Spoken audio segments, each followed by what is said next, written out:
Hogstye.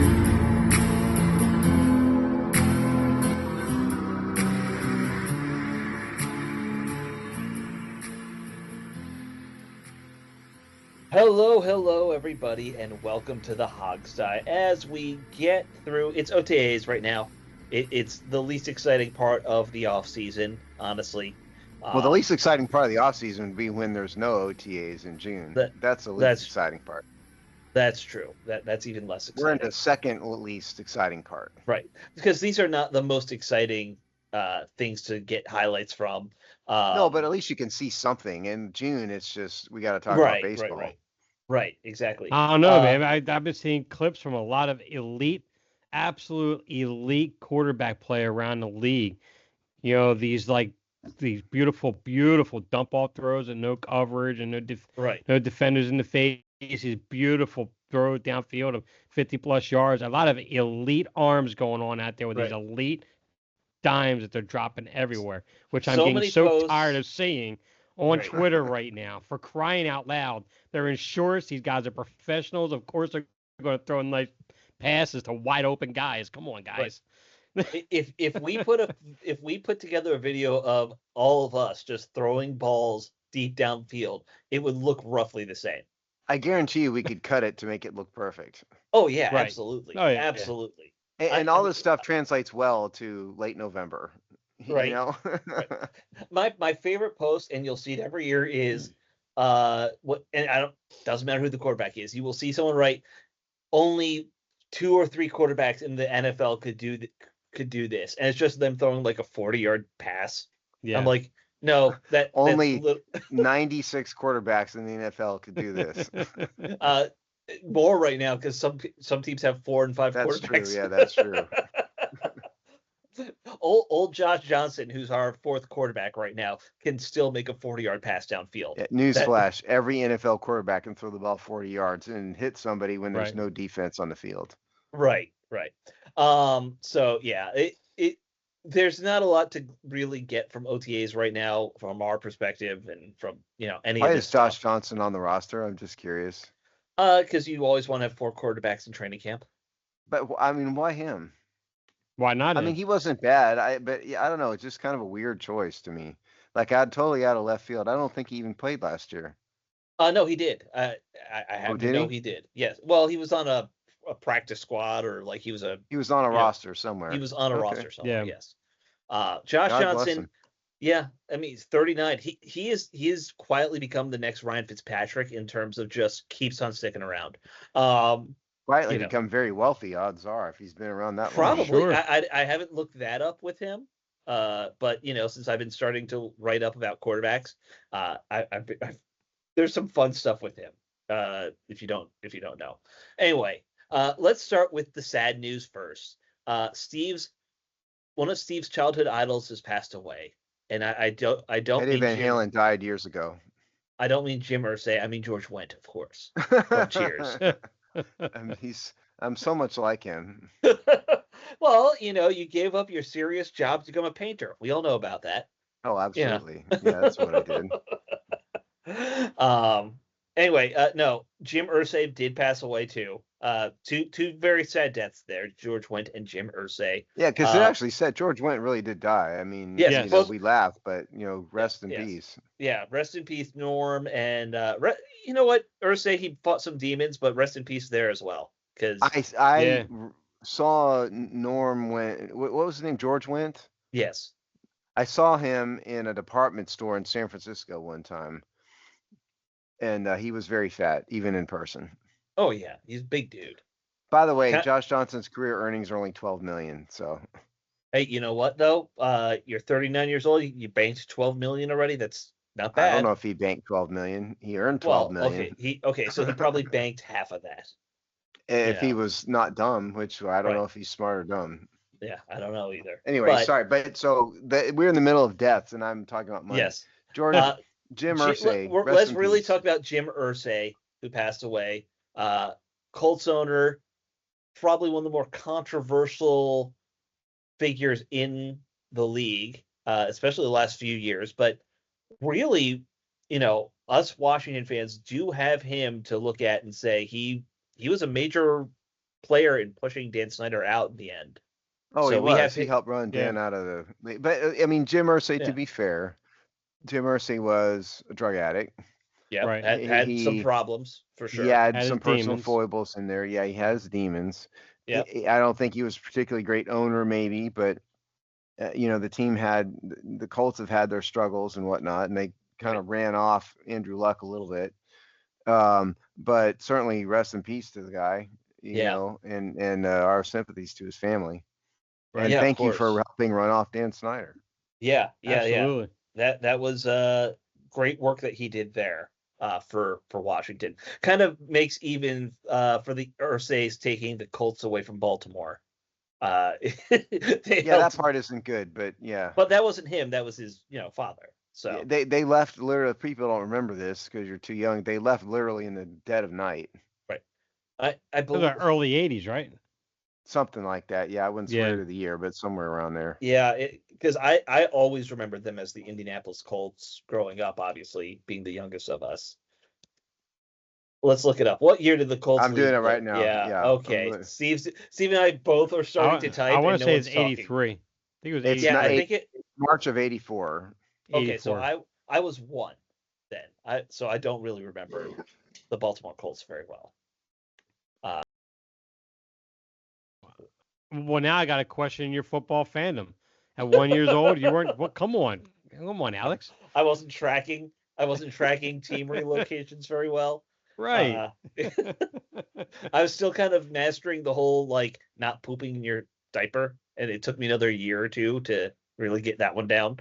But I bet you had an opinion of the newer uniforms that came out within a year or two, probably. I probably at some level I did. I'm sure you did. Am I right in remembering that they left literally in the dead of night? Yes, yeah. They packed up Mayflower 18-wheelers and left in the Yep. middle of the night. I've seen That's that certainly not- video many, many times. That's certainly not a good way to handle it. You No. know, for the record. No, Right. don't quietly hide and run away like that. No, it's not, I'd say not a great, cowardly. cowardly. Yes. You guys could have done it in the honorable way and saluted Baltimore on your way out, but no. No, they did not. Yes. It's been a long time now since we've had well, I guess it hasn't been that long because I forgot that a couple teams have moved, but it's been a long time since we've had like that kind of move. Like with the Raiders, the Rams, and the Chargers, like it was talked about for a decade. Yeah, but anyway. you got to understand something. The Rams move was major. That's just not in our world here in Washington. There was a huge lawsuit, hundreds of Right. millions of dollars. Right. I do remember that. Are you And, talking about I'm the? sorry, Are it's you- not the Rams. It was the Browns, right? Rams or the Cardinals? It was either the Rams or the Cardinals. I can't remember. No, it was the St. Rams. Louis, The city sued the Rams because Yeah, that was it. Yeah, we did a story on Yeah. IJB on this. Yeah. It Yeah. was basically sort of a breach of a stadium contract type of lawsuit, and they Mhm. like the NFL, they cost the NFL like $600 million or something like that.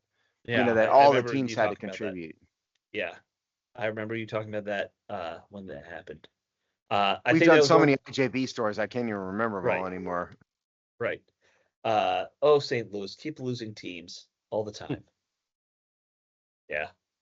All right. Well, let's talk about something totally different. Something that actually has to do with Washington, and that is some very interesting news that just came out today.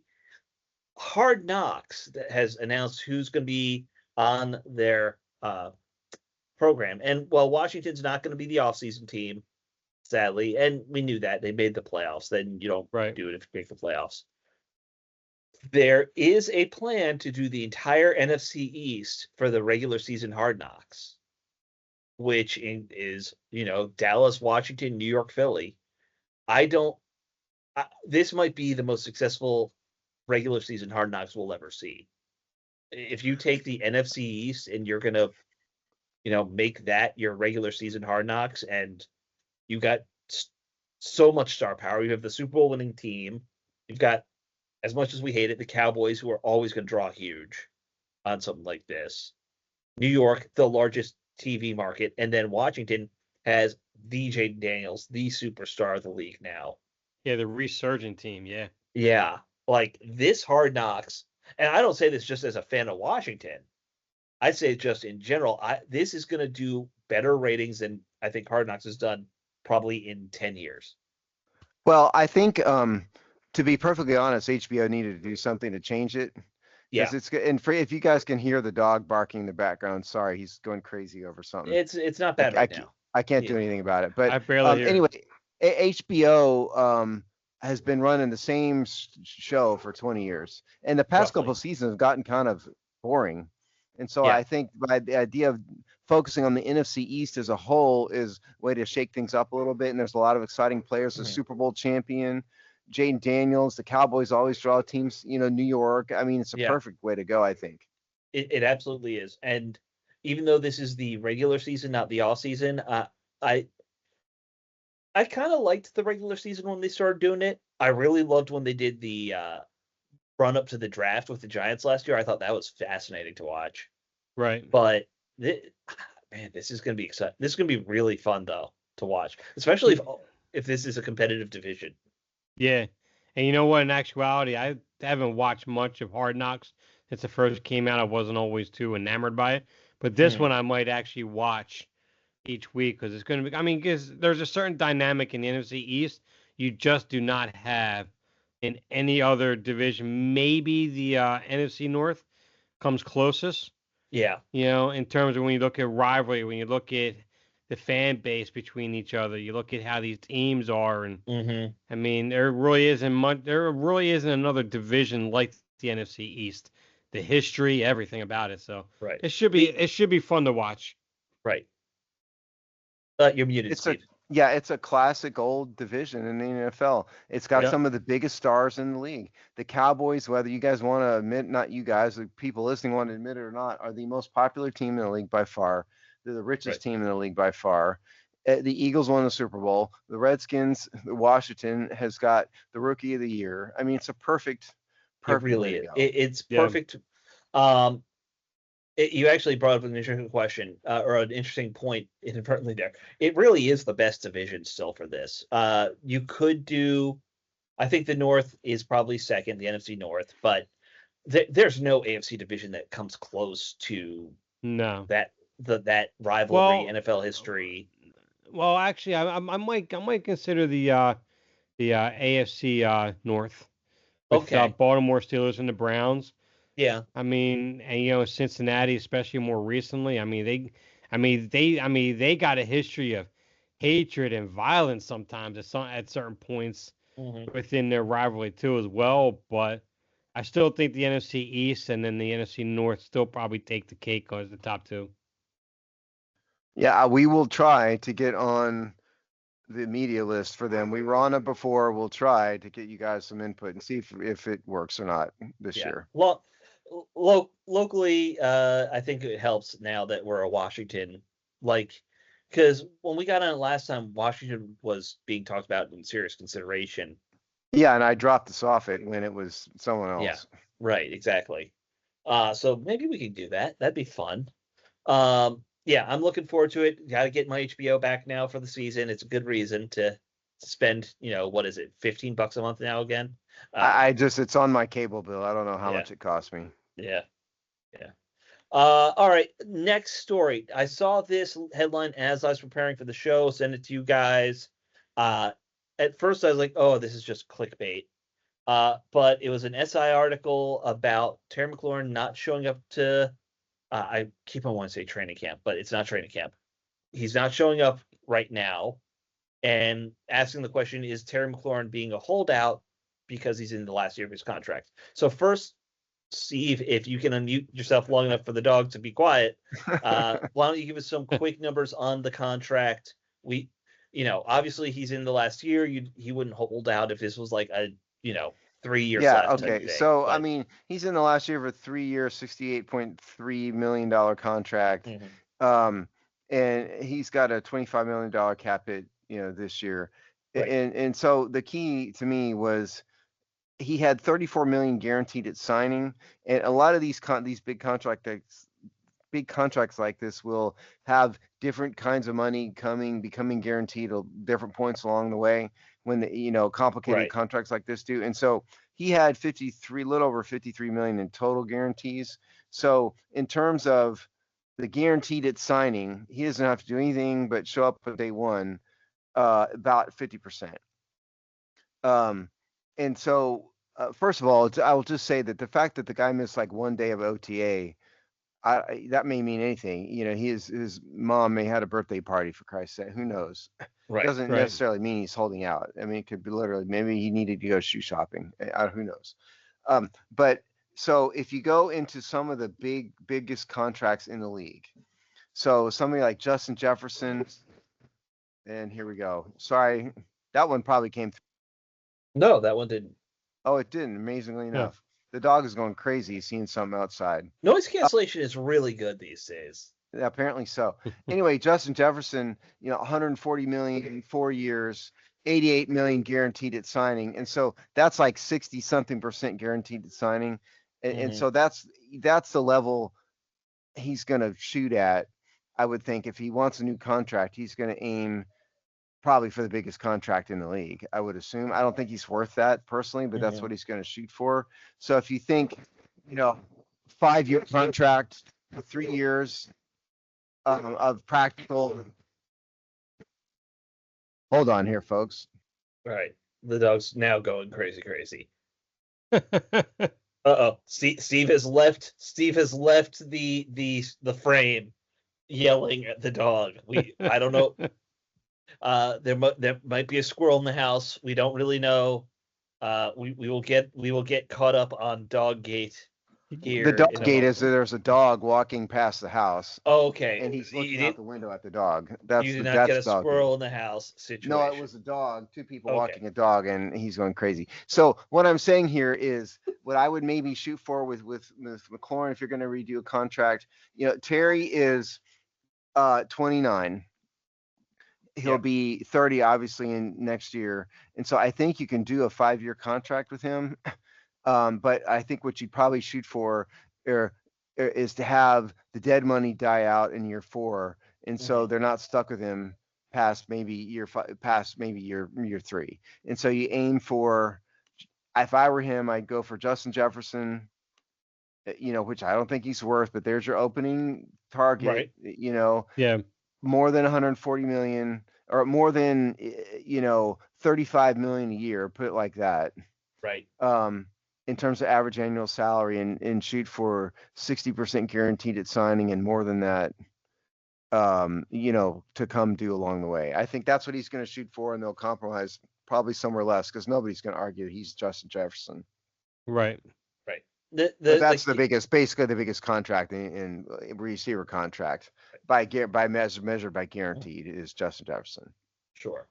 Now, that does bring up an interesting question of where does he kind of slot in the overall receiver rankings, but contracts no longer matter in that. It's not like we say you're number 1, you get this.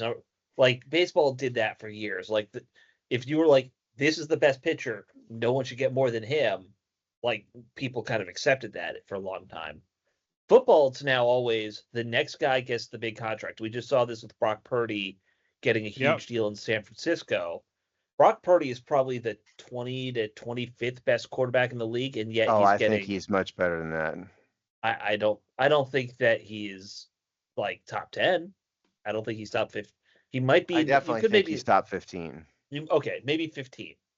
He's not where they slotted him salary wise, but that's what the NFL does anymore. But I don't think Terry McLaurin's in the top 10 either. Right.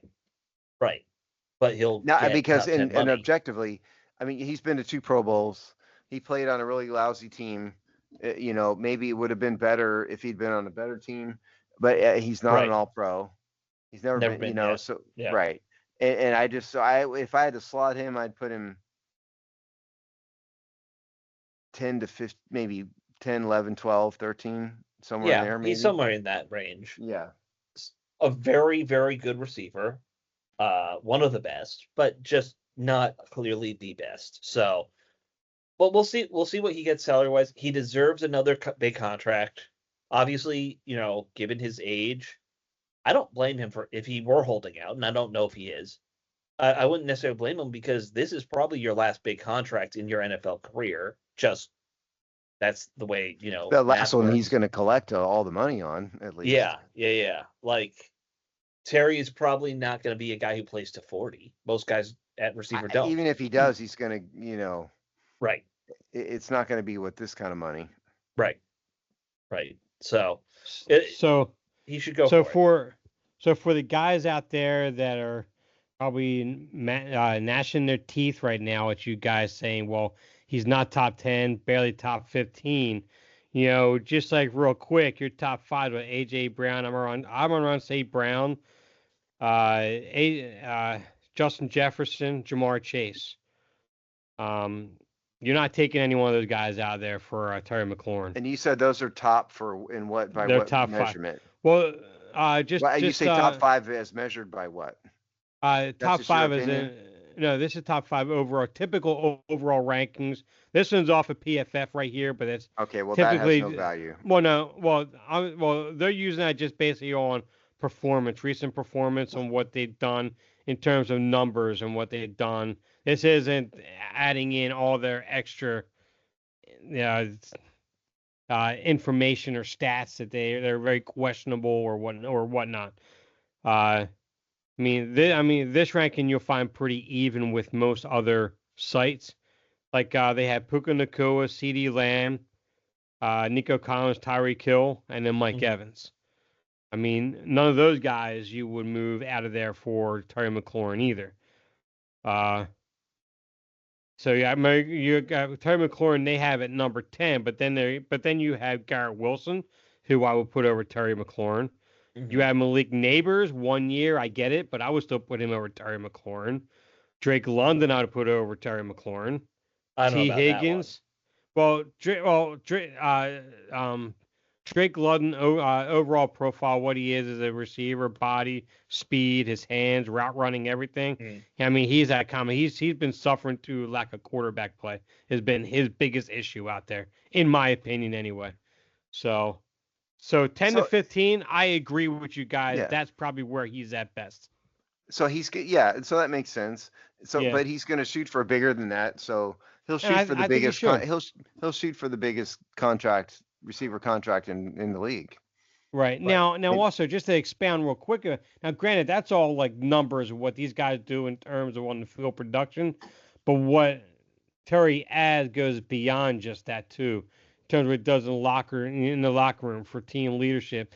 He's a big play receiver still, all of that. I think he deserves at minimum top 10 money. If he gets in the top 5, I wouldn't complain. Not my money anyway to spend, so who cares, right? But either way, if it was your money, it might be different. It might be a lot different, yeah. But in terms of where we're at we're sitting at Jaden Daniels as a rookie contract still. He's clearly the best receiver on the team. Not like you're paying a running back a ton of money, and you're still a couple years away from really starting to spend a lot of money on some of these younger offensive linemen and so forth. Now's the time to make, to kind of pay the man for what he's done for the roster and what he's gone through and what he means for terms of Jaden Daniels and so forth going forward. So, well, you make a good point because Deebo Samuel's the only other one that's making any money, real money, and he's a free agent in 2025 as well. All the rest of these guys are on pretty minimal contracts, so they can afford to drop some money on somebody. Like they're at 13% of the cap total, and that's with McLaurin and Samuel. So, if they give him some more money for a guy who's worth it, I fully support it. And I would say, look, the timing does work out very well to say, here's a contract for Terry that it's a reasonable contract and it expires the year Jaden has to get paid. And because that'd be 3 years from now? Or 3 seasons out from 5. Yeah, probably. They could give him an extension early, but yes. Right. So Terry would basically get paid till 33, and then unfortunately you're going to probably have to make a hard decision to move on. But it doesn't necessarily. Well, I think you're grossly oversimplifying it, and because there's other people on this roster who are making a butt ton of money right Oh, now. absolutely. You know, it doesn't have to be Terry McLaurin that they move on from necessarily. I mean, the bigger issue would be at that point, then he's going to be in his early 30s. You know, is he still worth elite money? Maybe he will be, maybe he won't. But It's 4 seasons from now, so we can't really yeah, know. and the cap is going to go up too. So Of I mean, course. I don't think you can tie Jane Daniels' contract to Terry McLaurin necessarily. No, I'm just saying that I think the timing generally works out like that pretty well. Just Yeah, in terms of fair. overall team building. Yeah, we don't know what the salary cap will be by then. It might well be over 350 million or something ridiculous. Who knows? I mean, it could be. I mean, Yeah. you know, that's not beyond the realm of possible. No, in 4 seasons.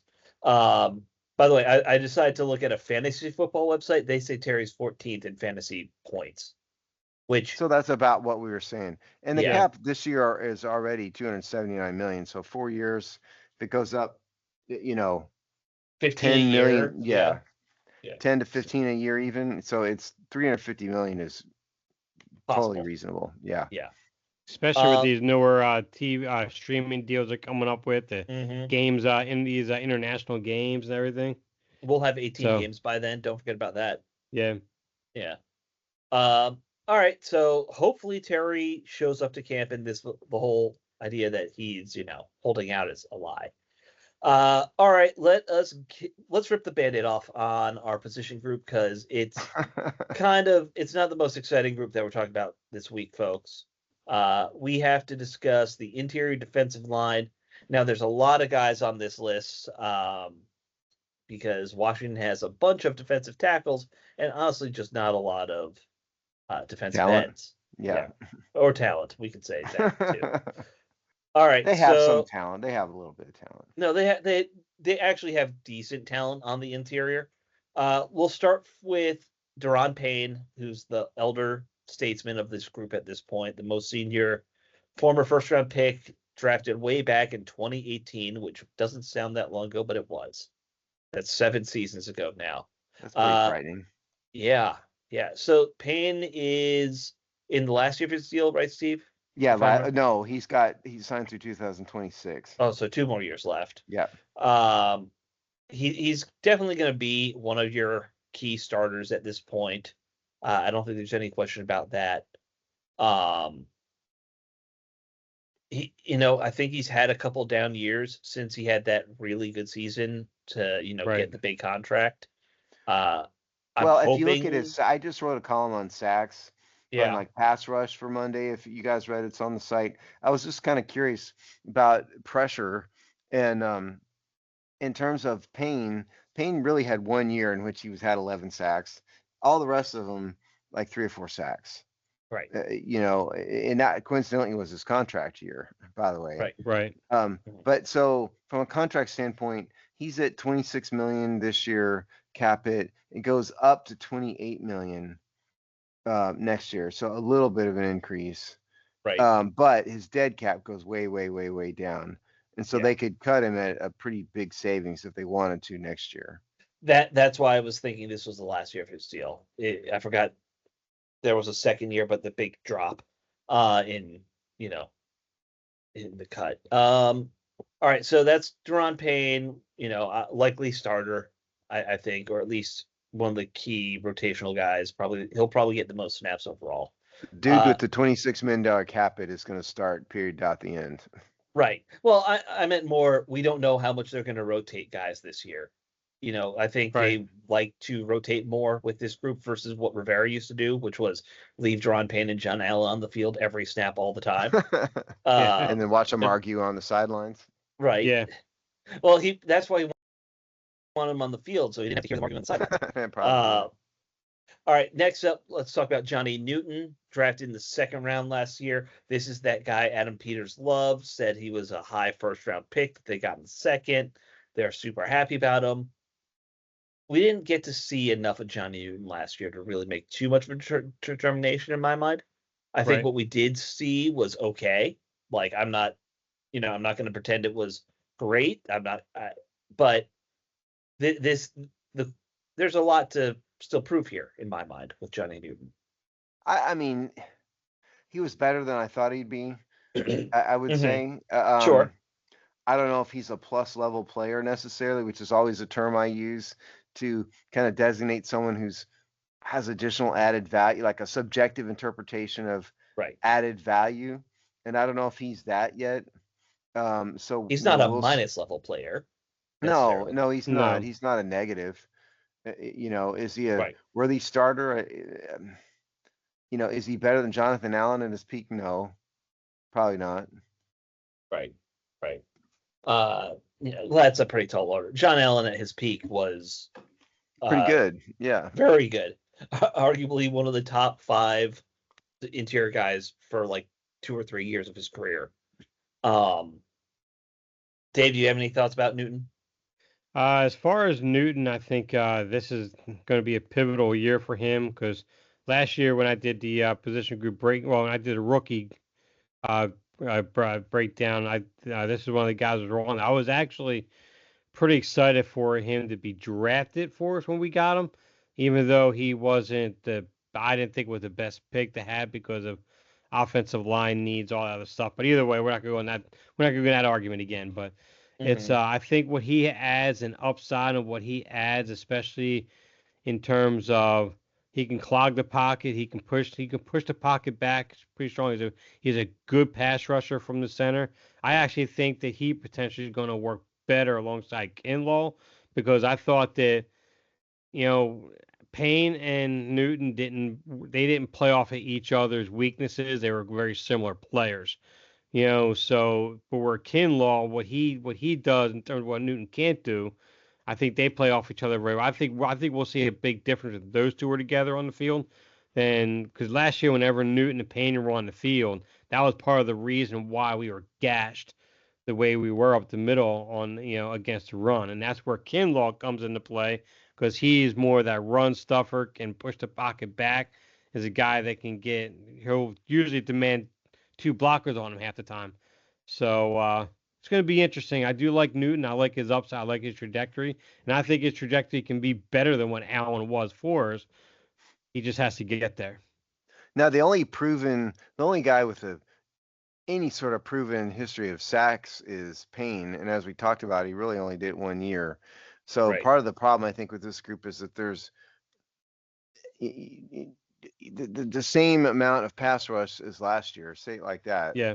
Right. which is not a ton from the No. interior. That's a Yeah. problem. And very So minimal run stuffing, to be Yeah. honest, so Well, far. Kinlaw is better run stuffer than a Yes. pass rusher for yeah. Yes. sure. So that would be a plus, I'd say.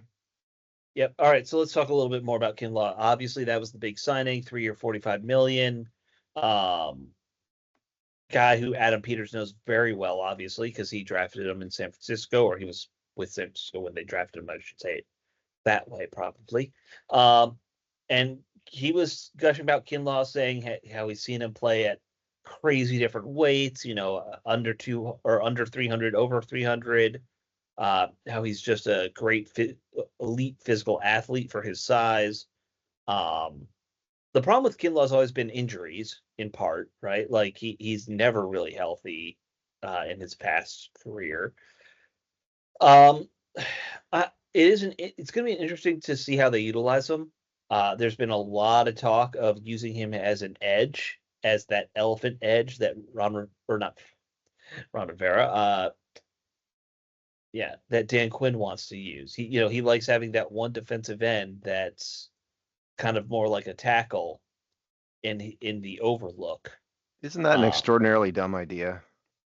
No, it's been done since the 60s, that move. He's just, I don't know. Maybe I'm just too stuck on the modern traditional edge body type, which is the opposite of Kinlaw. Is there speed there? No. No. Well, I think what you're looking at with what Alex was talking about is kind of going back to the days where he was in Seattle. That's how that defensive line was built, and a lot of that was it created more opportunities for the corners and the linebackers to come on with more exotic blitzes. Right. Because if you notice in Seattle, a lot of their quarterback pressures came a lot from obviously their linebackers, but they always brought a corner from somewhere.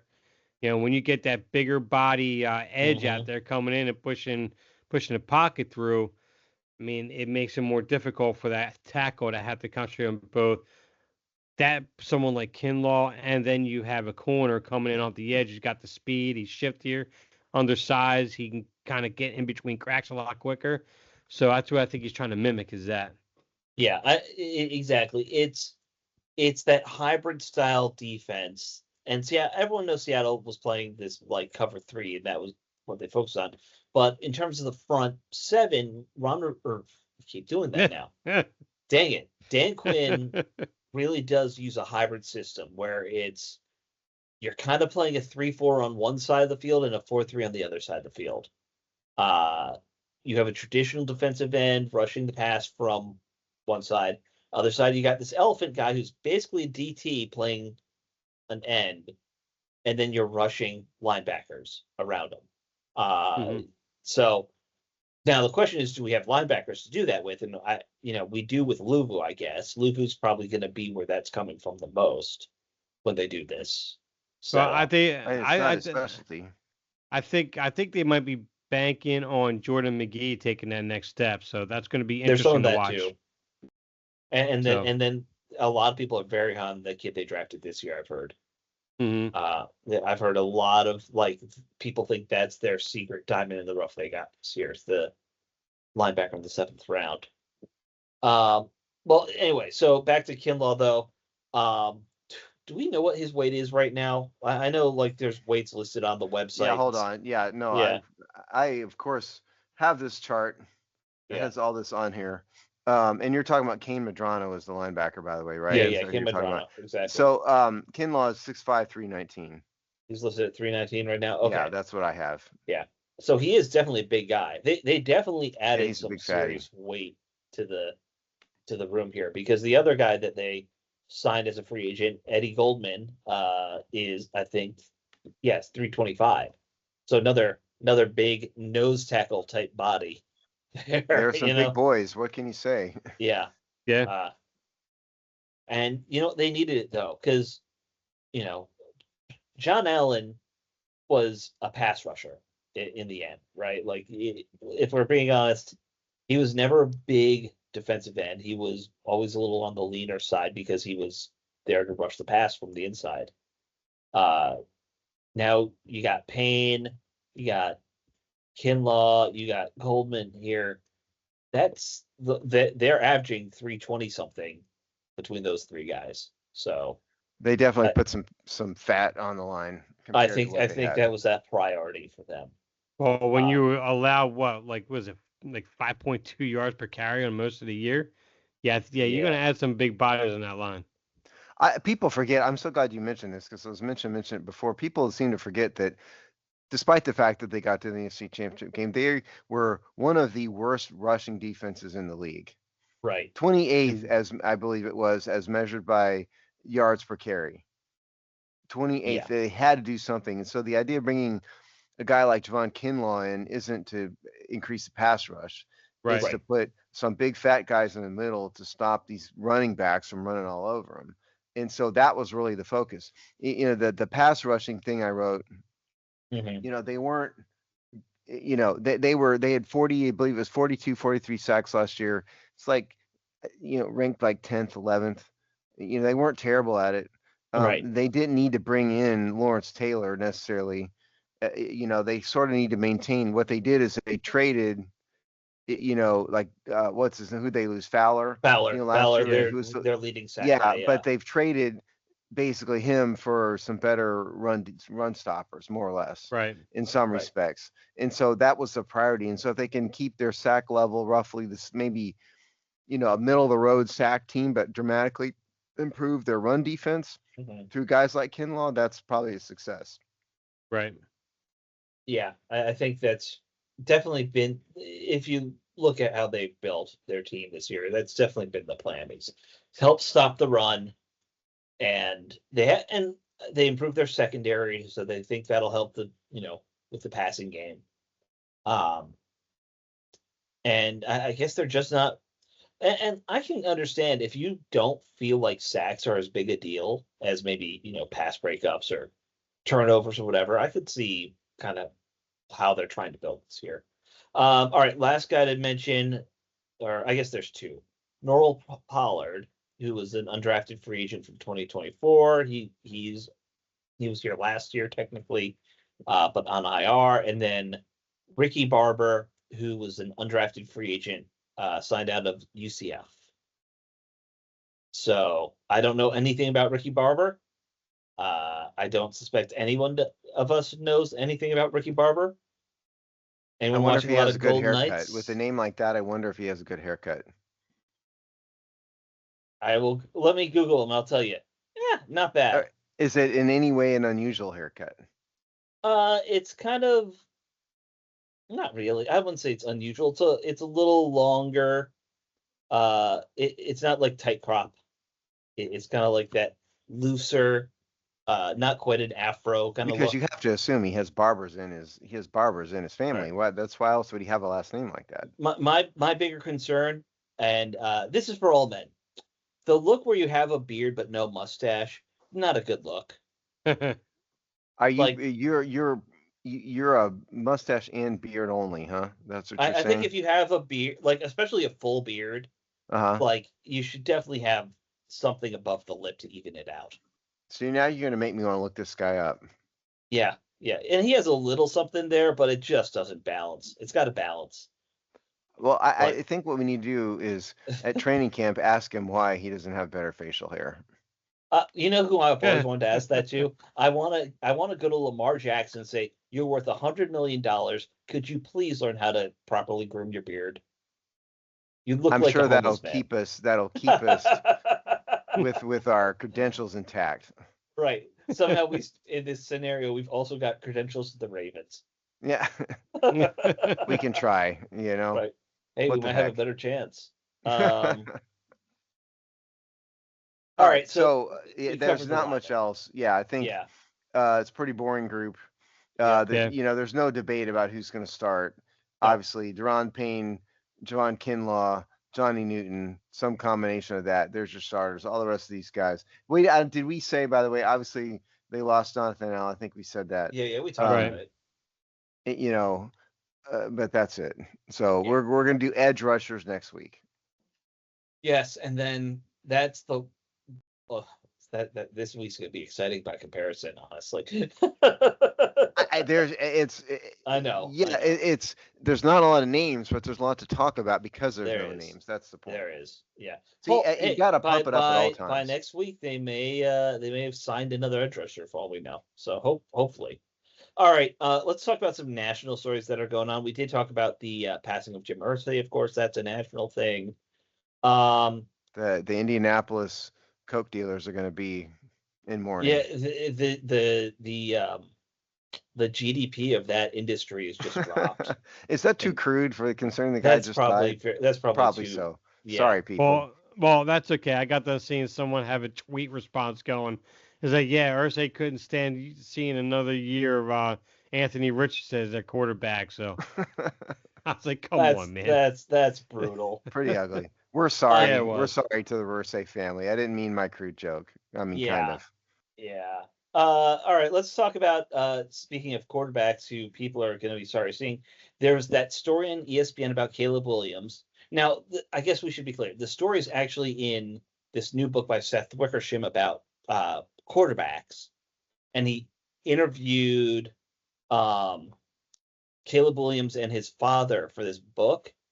And oh my God, the amount of trash talking they talked about Chicago in the book is insane. The idea that that was floated was Caleb was trying to desperately not go to Chicago the whole time. Uh, why would you you didn't make this super public? I mean, I think we kind of knew that they were trying to maneuver their way to a better team initially. But why would you just outright admit it in a book a year later? Yeah, I think that's really freaking dumb. Right? It's his father wrote this book. No. His father was just interviewed. Okay. Yeah, that's really dumb. I mean, what he's going to do is alienate his own teammates Right. and the And leadership of the fans. Yeah. Bears franchise. Now, the truth is, the idea of him saying, I wonder if he could go to the USFL for a couple years and avoid the draft and avoid the Bears is an interesting thought, but that's just not something you need to say out loud. That's what you say at home. Right. When you're planning a strategy with your son for his career, you say, well, maybe we can consider going to the UFL, which, by the Mhm. way, don't do that. That's stupid. But it's an interesting thought, In at his least. case, it's especially stupid. Yes. Yeah, Like, but it's at least it's right. at least a thought. But I Right. would never say that out loud when your son has to play on the team that you're Mhm. bashing. God, Right. that's just dumb. Yeah. Yeah, Uh, it's an interesting dynamic because here you had Jaden Daniels and make people make a big deal about how protective his mom is. We saw how the RG3 thing was years ago. So yeah. we kind of have our fill with this fan base, and we were able to see what parents getting involved with their kids can look like. But for what Caleb Williams' dad did here, I think is. I mean, I can't think of another situation where I think this is at a next level. I think this is a completely. I mean, it's one thing to talk about it before the draft. It's one Mhm. thing to kind of talk about the disappointment maybe immediately after your draft. Maybe your father's saying all these things, and Caleb Williams should come out and say something to defend the team itself and say, hey, listen, we just speaking off cuff, whatever, blah, blah, blah. But I mean, a year later, I mean, clearly this conversation is still happening, in my opinion. This conversation is still happening within that family. And Caleb Williams has some issues of or just some regret of still being a bear after this amount of time. It's just astounding to me. I think this is a whole nother level for what we've seen parent involvement in the league to this It's point. incredibly dumb. Yeah, Yeah. It's one thing to do this after you left the team. Mhm. It's a yeah, whole nother thing when you have 3 years left of a rookie contract Minimum. right, Yeah. that you can't get out minimum, of no matter what. Right. right, Absent leaving the league, you don't even have vested retirement benefits. Mhm.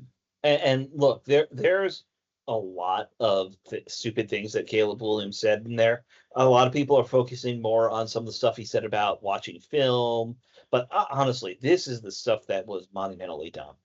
Like, yeah, it's one thing to say, "Hey, I didn't. The coaching staff we had didn't do a good job." You're right, they didn't.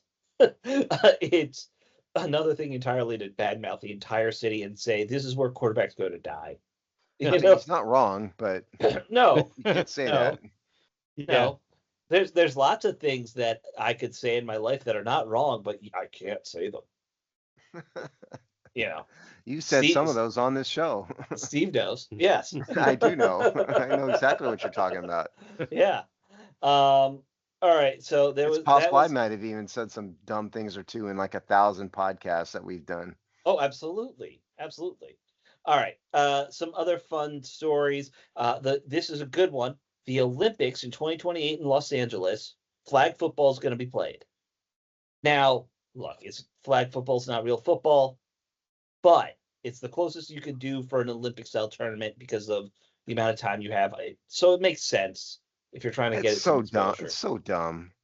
It's I not a I real sport, agree. okay? It's It's ridiculous. not, It's just a play for ratings. That's it. but it's not like you could have an NFL style tournament of like even 16 teams realistically in an We Olympic can't do setting. anything. Number one, the teams don't have to let them do it. First of Right. all, their contracts prohibit them from doing crazy things in the off season.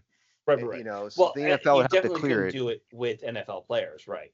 But I'm just Right. saying, in general, you couldn't have a tackle football tournament in the Olympics. No, I don't think people you have aren't going time. to be no, willing to endanger their careers over the Right, Olympics when they're not right, making right. any money. right. I just So don't See, see this, the point. Flag football, what is the Mhm. point? Is that an Olympics? Why is that something we need to watch in the Olympics? Because every time there's an Olympic, the local country can say we want this one sport in there. That's a rule. Uh, so this is going to be it for this year. The NFL is going to allow NFL players to play flag football in this. Um, I don't know if there's enough NFL players who are international to really make this interesting. You're on mute, Steve. Sorry. I can tell you the answer is no. Yeah. The international pathway is very small, and um, it's mostly like backup types. There's very Sure. few international pathway players who are even starters. Certainly not enough. You can't go form the Swedish flag football team or whatever. Oh, definitely I not think it's Sweden. No. well. Pick your country. I mean, I just think it's dumb. Okay, it's dumb.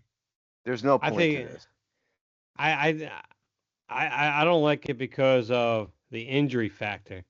Let's just say, hey, you know what, Jaden Daniels, I'm going to play for a flag football team out there.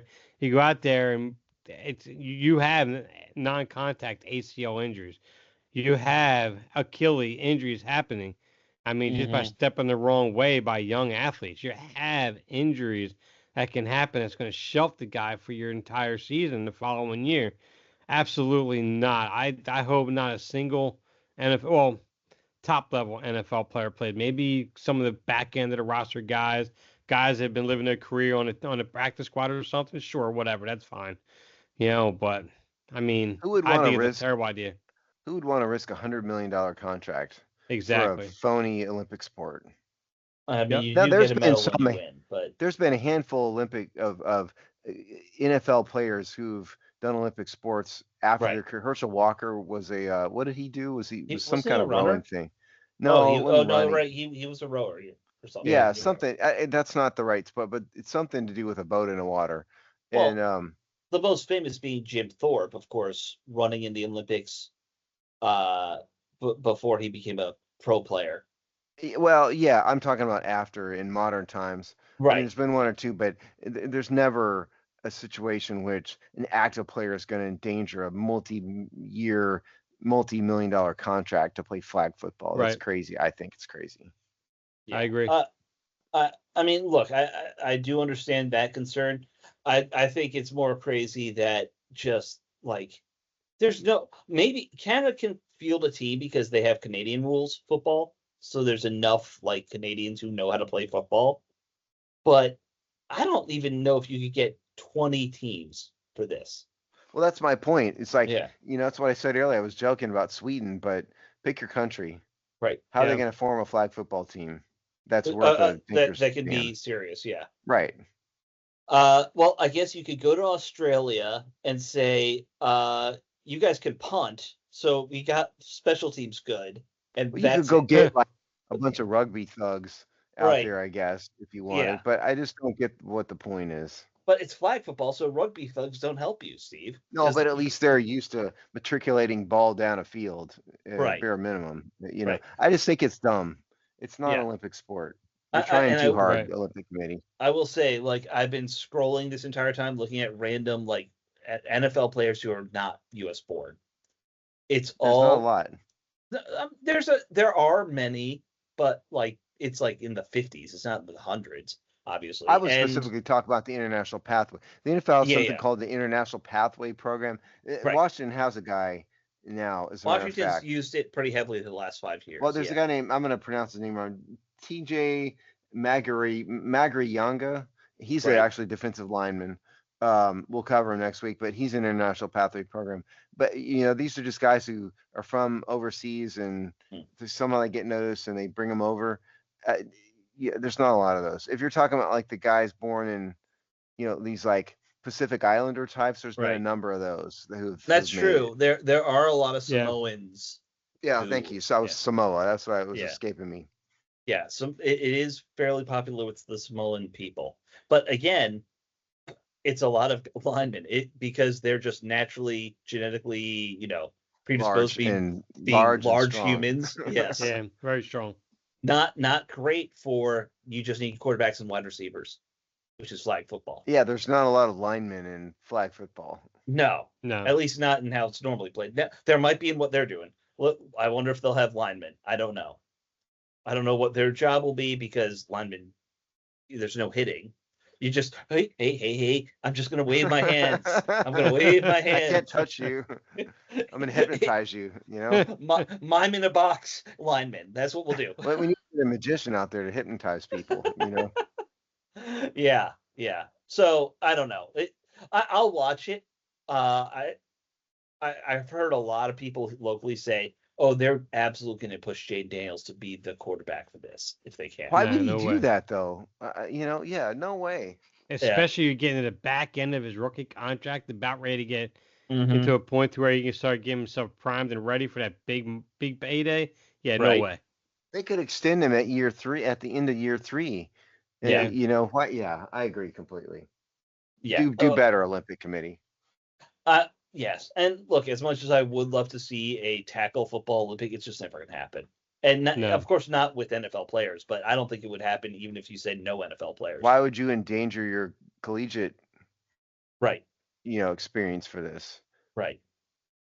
It's not like other sports. I mean, Yeah. runners don't get hurt. I mean, if they do, it's Runners, not like they can get hurt, but yeah. yeah, but not like NFL. Nobody gets hurt like NFL players, Right. except rugby. Rugby and NFL, Right. not the same. There's Hockey. not a market Hockey for takes rugby. some brutal hits. Yeah, okay, fair enough. But there's also a history of hockey in the Yeah. Olympics Right. going back a really long time. Yes. I But think even it's one of hockey the players older don't sports, get yeah. hurt in the same manner that NFL players They do. just lose all their teeth. Yeah, but they're not And- like getting Right. And they go to a knees bar afterwards and busted. be good to go. Yeah. Hockey players are easily the toughest of them all. That's for Oh, I sure. think so. Absolutely. They're Yeah. the craziest of them all too. Oh Yep. yeah. All right. Last topic. The tush push is not getting banned. Steve, you're happy it's not getting banned, right? You were. It's not. We had some morons in our comment section who seemed to think I love tush push. I don't Right. love tush push. All my point was I don't think it's a terrible thing. It's Right. a play. What people are really most mad about is that the Eagles are good at it. Yeah, Right. and I don't think hate it. I don't think it's anything, that needs to be criminal and run out of the league, but I'm not in love with the tush push particularly. I mean, if they want to do anything to try to limit the tush push itself, just enact a rule that they had, what they haven't, I think they haven't called since like early 2000s, is you simply just can't push somebody into the end zone. You know what I mean? Right. I mean, if you want to sit there and get behind the offensive lineman with other Mhm. big bodies to try to help push that offensive lineman through further, and then a quarterback can find its way through, whatever, that's fine. But Right. just don't push the quarterback with the ball himself into the end zone. Do something like that. That's all. Mhm. I mean, Yeah. a reasonable position to take. Yeah. Yeah. Again, I think the fundamental point is people don't like the fact that the Eagles are good at it. Let's just admit the truth. No, If I think Washington that's was good at the absolutely tush true. push, all these people would be crying for the tush push to stay. You know what? Absolutely. You know what's interesting though?